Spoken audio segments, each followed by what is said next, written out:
बिस्मिल्लाहिर्रहमानिर्रहीम फस्जुदू लिल्लाहि वअबुदू।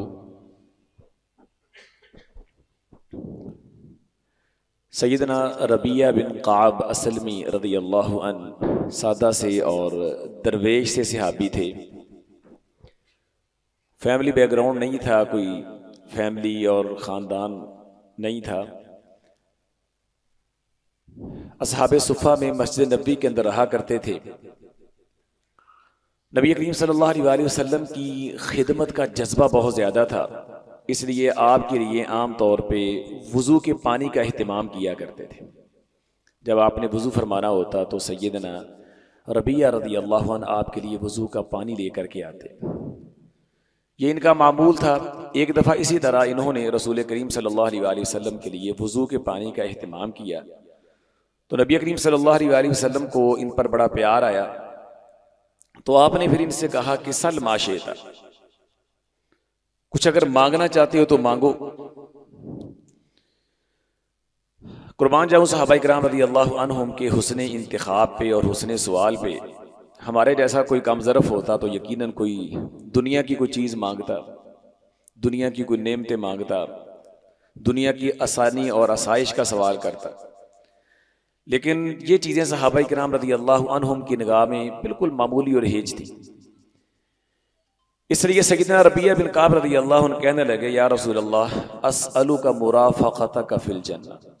दुनिया कुछ नहीं चाहिए, ना दुनिया की कोई चीज़ चाहिए, खाली जन्नत भी नहीं चाहिए, बल्कि जन्नत चाहिए और जन्नत में आपका साथ चाहिए।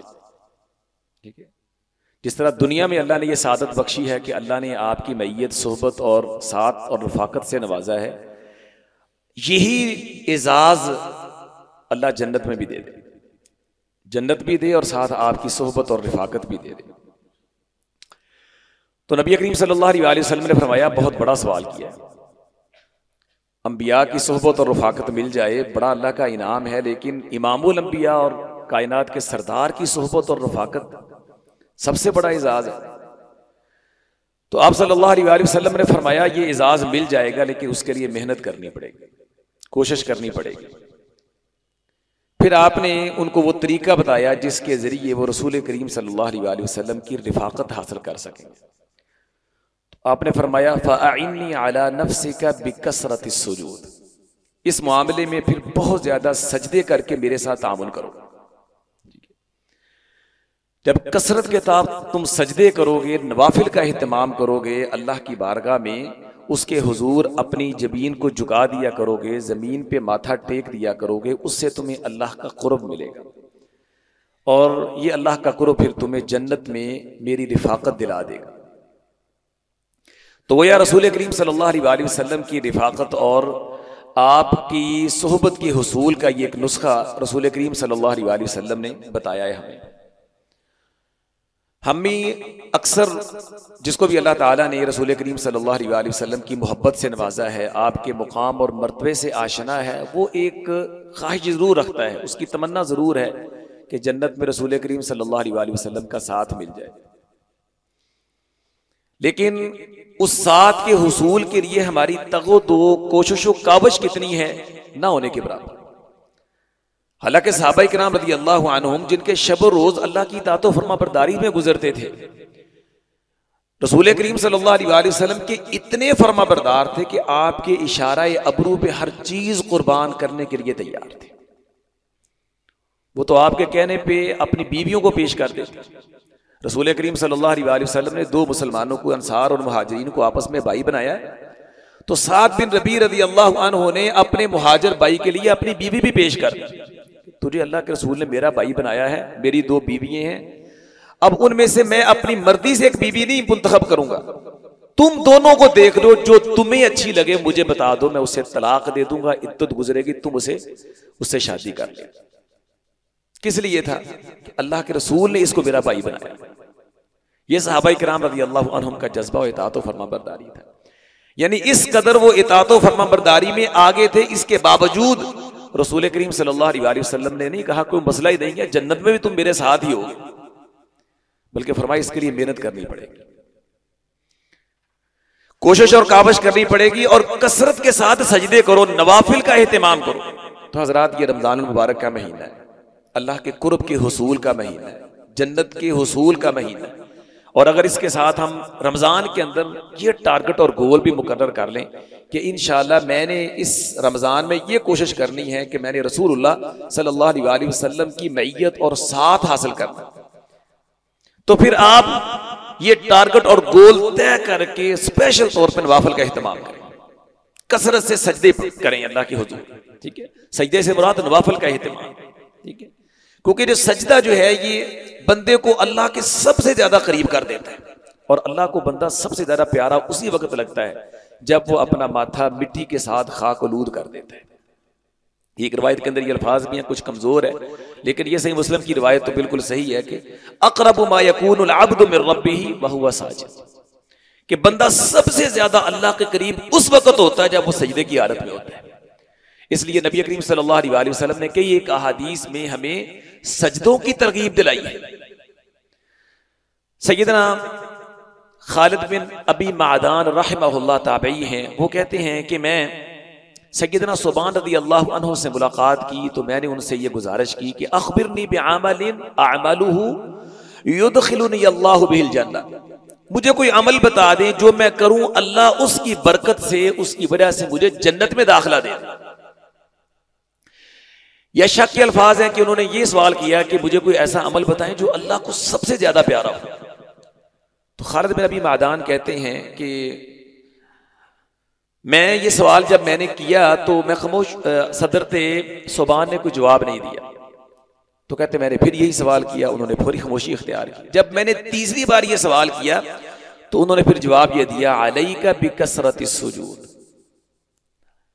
अगर तुम ऐसा अमल चाहते हो जिसकी वजह से तुम्हें जन्नत के अंदर दाखिला मिल जाए तो फिर उसका नुस्खा यह है कि कसरत के साथ अल्लाह के हुजूर सजदा किया करो। फ़इन्नका ला तस्जुदु लिल्लाहि सजदा, तुम जब भी अल्लाह के हुजूर सजदा करोगे इल्ला रफ़अकल्लाहु बिहा दरजा, अल्लाह उसकी वजह से तुम्हारा एक दर्जा बुलंद कर देगा, व हत्ता अन्का बिहा खतिया, और तुम्हारा एक गुनाह अल्लाह माफ कर देगा। सुनन इब्न माजा की रिवायत में हजरत उबादा बिन सामित रज़ी अल्लाह अन्हु कहते हैं कि मैंने रसूलुल्लाह सल्लल्लाहु अलैहि वसल्लम से ये सुना, आपने ये फरमाया था कि मा मिन अब्दिन यस्जुदु लिल्लाहि सजदा, जो बंदा भी अल्लाह के हुजूर सजदा करता है इल्ला कतबल्लाहु लहू बिहा हसना, अल्लाह उसकी वजह से उसके नामा अमाल में एक नेकी लिख देते हैं, व महा अन्हु बिहा सय्यिआ, और उसकी वजह से अल्लाह उसका एक गुनाह माफ कर देते हैं, व रफ़अ लहू बिहा दरजा, और अल्लाह उसकी वजह से उसका एक दर्जा बुलंद कर देते हैं। और नबी करीम सल्लल्लाहु अलैहि वसल्लम ने फिर ये हुक्म दिया, फस्तक्सिरू मिनस सुजूद, अल्लाह के बंदो कसरत के साथ अल्लाह की बारगाह में सजदा किया करो। तो हज़रात ये रमजान का महीना है, हमें अपना तर्ज अमल ये बनाना चाहिए, अल्लाह का कुर्ब हमने हासिल करना है, जन्नत का हुसूल यकीनी बनाना है, और फिर नबी करीम सल्लल्लाहु अलैहि वसल्लम के साथ के हुसूल के लिए मेहनत करनी है। तो उसका ये सबसे कारगर नुस्खा है कि हम बकसरत सजदे करें। सहाबा इकराम रज़ी अल्लाहु अन्हुम जो खास तौर पे ये ज़हन रखते थे, उन्होंने फिर अपना ये मामूल बनाया, ठीक है। और अल्लाह के कुर्ब का ये सबसे बड़ा जरिया है।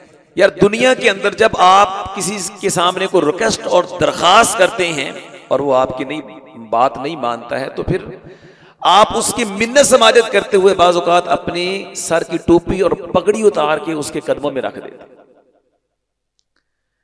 और फिर को पत्थर दिल इंसान ही होता है कि जब बंदा उसके सामने इतनी आजिज़ी वाला मामला करे और वो उसकी बात, उसकी गुजारिश ना माने, जब वो समझता यार अब ये आखिर तक आखिरी इंतहा को चला गया, छोड़ो यार मैंने माफ कर दिया, तो ये तो एक बंदे का मामला है। और अल्लाह रब्बुल इज्जत जो अल्लाह अकबर 100 रहमतों का मालिक है, अपने बंदों से सबसे ज्यादा प्यार करने वाला है, जब आप उसके दरबार में उसके सामने अपना माथा टेकेंगे तो क्या ख्याल है, वो आपके गुनाह बाकी छोड़ देगा, वो आपको दर्जात में बुलंदी नहीं देगा, वो आपको गुनाहों में माफी नहीं देगा, बहुत ज्यादा देगा।